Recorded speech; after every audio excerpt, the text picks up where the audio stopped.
Hello students, पिछले video में हमने RBSC 10th maths paper 2020 exam की दृष्टि से महत्वपूर्ण प्रश्नों के बारे में बात कर रहे थे। हमने चैप्टर 1 से 9 तक के प्रश्नों के बारे में बात कर ली थी। आज हम इससे आगे के प्रश्नों की बात करेंगे, जिसमें चैप्टर 6, 7, 8 में हमने 3 क्वेश्चनों की बात की थी। उसमें से एक क्वेश्चन जो 6 मार्क्स वाला है वो हम इस वीडियो में बात करेंगे।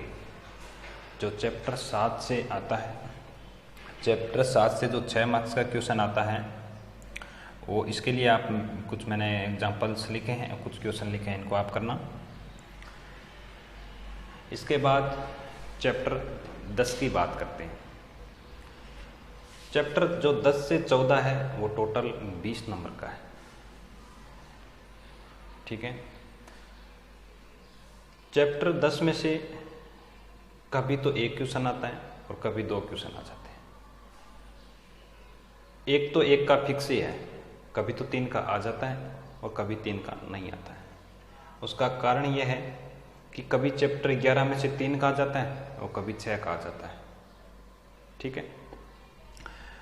और इस प्रकार हम इसके सभी क्वेश्चन जो बन रहे हैं उसकी हम बात करेंगे। चैप्टर 10 जो है उसमें से एक छोटा प्रश्न बिंदु पथ का बनता है। बिंदु पथ के लिए आप एक बिंदु का बिंदु पथ, 2 बिंदुओं से का बिंदु पथ, 3 बिंदुओं का बिंदु पथ, सह और असह, ठीक है।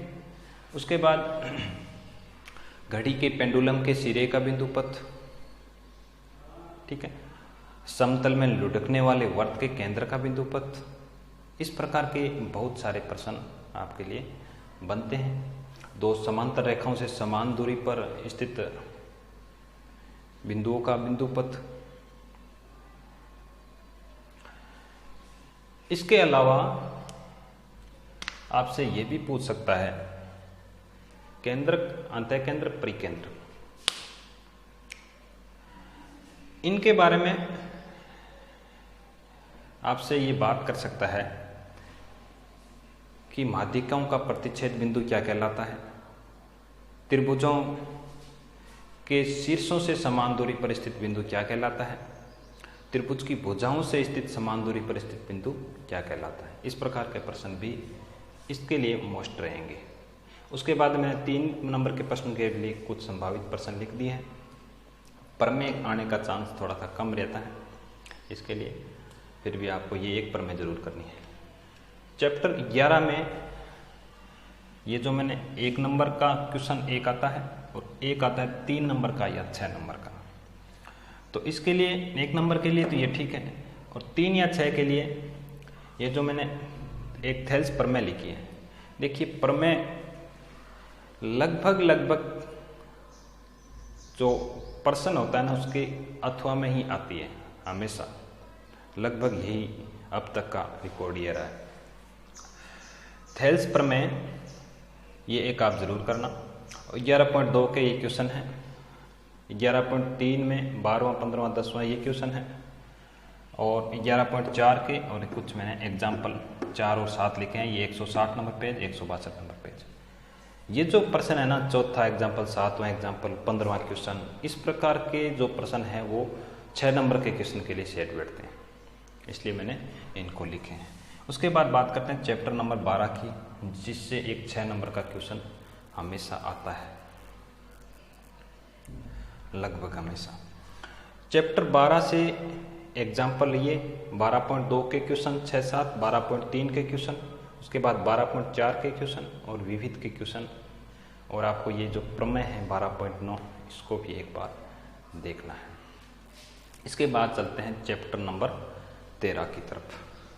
चैप्टर नंबर 13 में एक प्रमेय ये करनी है आपको, 13.3 एग्जाम्पल पहला, तीसरा, 13.1 का क्वेश्चन संख्या 6, 13.2 क्वेश्चन 3, 4 और एग्जाम्पल इसके हैं 2, 3, ये 217 नंबर पेज पर,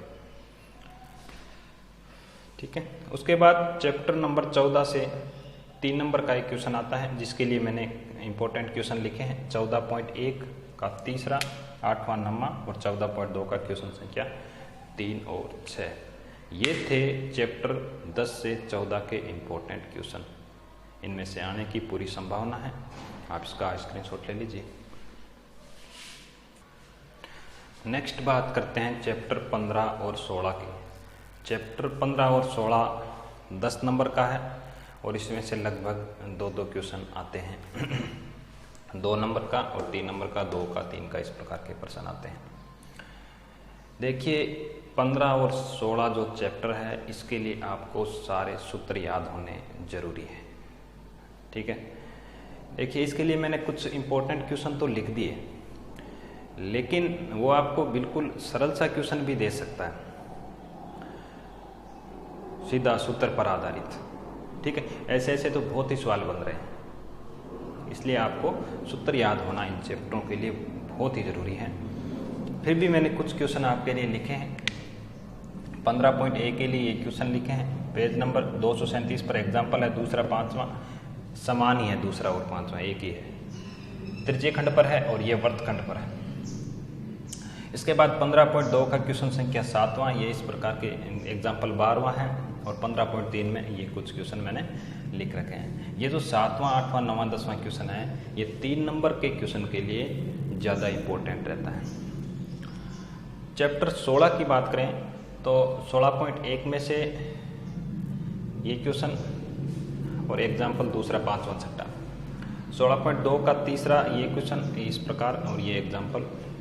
16.3 के ये और 16.4 और विविध 16 के।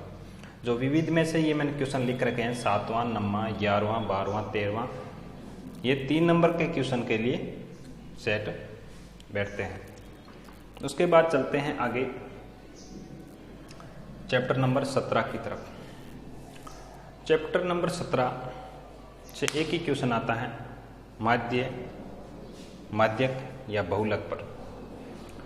इसमें इस बार के लिए सबसे जो इम्पोर्टेंट रहेगा वो कल्पित माध्य से माध्य ज्ञात करना, या फिर माध्य में अज्ञात राशि पूछ ले, जैसे 17.2 का क्वेश्चन संख्या 7वां और 8वां है। ये इतने क्वेश्चन कर लेना।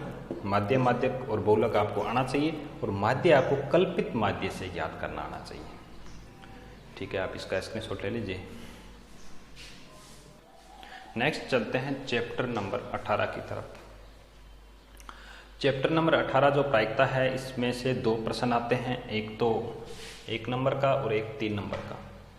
1 नंबर के प्रश्न के लिए आपको सीके पर आधारित समस्या पूछ सकता है, पासे पर पूछ सकता है। 2 प्रायिकता किसी घटना के घटने की और नहीं घटने की प्रायिकता का योग 1 होता है, इस पर आधारित कोई क्वेश्चन पूछ सकता है, या फिर एलिप या लीप प्रश्न के बारे में प्रश्न पूछ सकता है। देखिए सिक्का उछाला जाता है तो उसकी कुल घटनाएं 2 ही है, अनुकूल घटना 1 ही है, तो चित या पट दोनों की 1/2 1/2 ही है। 2 सिक्कों को उछालने पर आपसे कई तरह के क्वेश्चन पूछ सकता है, ठीक है। दोनों हेड आए, दोनों टेल आए, कम से कम 1 हेड आए, कम से कम 1 टेल आए, इस प्रकार के आपके प्रश्न आने चाहिए। और पासे में एक पासा फेंका जाता है तो 1 से 6 तक अंक हो गए, उसमें से संख्या 2 के आने की प्रायिकता, तो सब में आप अनुकूल स्थिति बट्टे कुल स्थिति का फॉर्मूला अपनाना है। 2 एक ही बार है इन संख्याओं में, तो अनुकूल 1 की स्थिति या कुल स्थिति 6, इस प्रकार आपको ये प्रश्न बन सकता है। सम संख्या आने की प्रायिकता, अभाज्य संख्या आने की प्रायिकता, 4 से बड़ी संख्या आने की प्रायिकता, कुछ प्रकार किसी भी प्रकार का प्रश्न बन सकता है। किताब का प्रश्न आना कोई जरूरी नहीं है। उसके बाद सबसे मोस्ट एलिप और लीप वर्ष के बारे में प्रश्न आना रहेगा, ठीक है। तो एलिप वर्ष 365 दिन होते हैं, लीप वर्ष 366 दिन होते हैं, इस बात का ध्यान रखना। उसके बाद में 3 नंबर का क्वेश्चन 2 पासे पर या तो कोई थैले में 4 हरी, 5 लाल, 8 काली, इस प्रकार की गेंद है, उसमें से काली निकालने की प्रायिकता। तो अनुकूल जितनी भी काली गेंद है उसको ऊपर रखना और कुल गेंदों को नीचे रखना, यही बस आंसर है इसका। ताश की गड्डी, ताश की गड्डी के लिए आपको पूछ सकता है, एक ताश की गड्डी में से काला पता आने की प्रायिकता, ठीक है, हुक्म का पता आने की प्रायिकता, ठीक है, बादशाह आने की प्रायिकता, इस प्रकार के प्रश्न आपसे पूछे जा सकते हैं।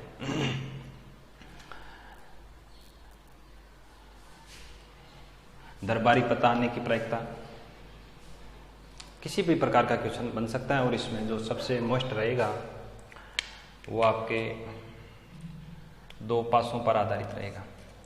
2 पासों को उछाला जाता है तो उसमें अंकों का योग 7 आना, 8 से अधिक आना, 10 आना, इस प्रकार के प्रश्न इस बार के लिए थोड़े मोस्ट रहेंगे, ध्यान रखना।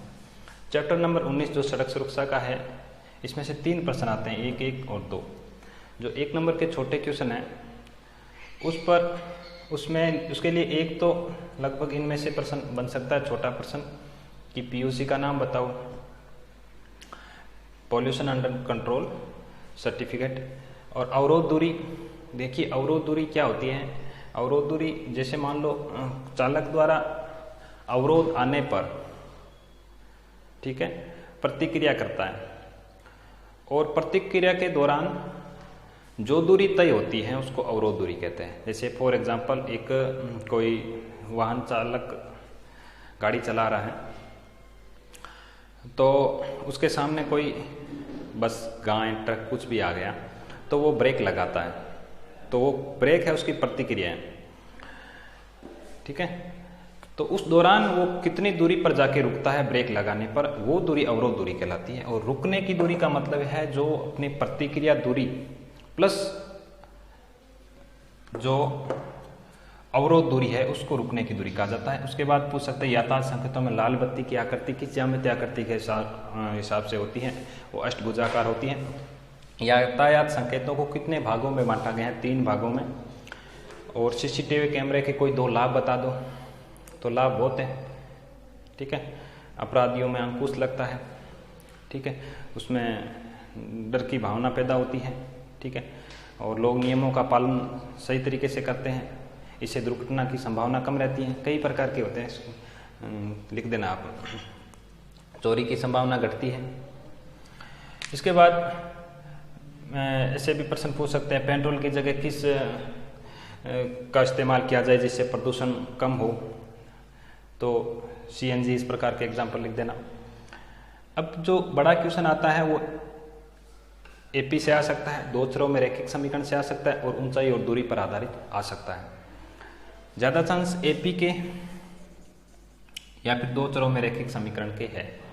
एक छोटा क्वेश्चन इनमें से भी बन सकता है, छोटा सा क्वेश्चन आपको दे सकता है 2 चरों में रैखिक समीकरण के हिसाब से और एपी के हिसाब से भी दे सकता है। तो इन पर आधारित कुछ क्वेश्चन कर लेना। इनमें से सबसे जो मोस्ट रहता है कि ए और बी के मध्य इतनी दूरी है, इतने स्टेशन हैं, इतनी जगह ये रुकती है, क्रमशः 1 मिनट, 2 मिनट, 3 मिनट, इस प्रकार के कोई प्रश्न होता है ना, वो इसके लिए मोस्ट रहेंगे इस बार के लिए। आप इसका स्क्रीनशॉट ले लीजिए। आपको परीक्षा के लिए अग्रिम शुभकामनाएं। Best of luck.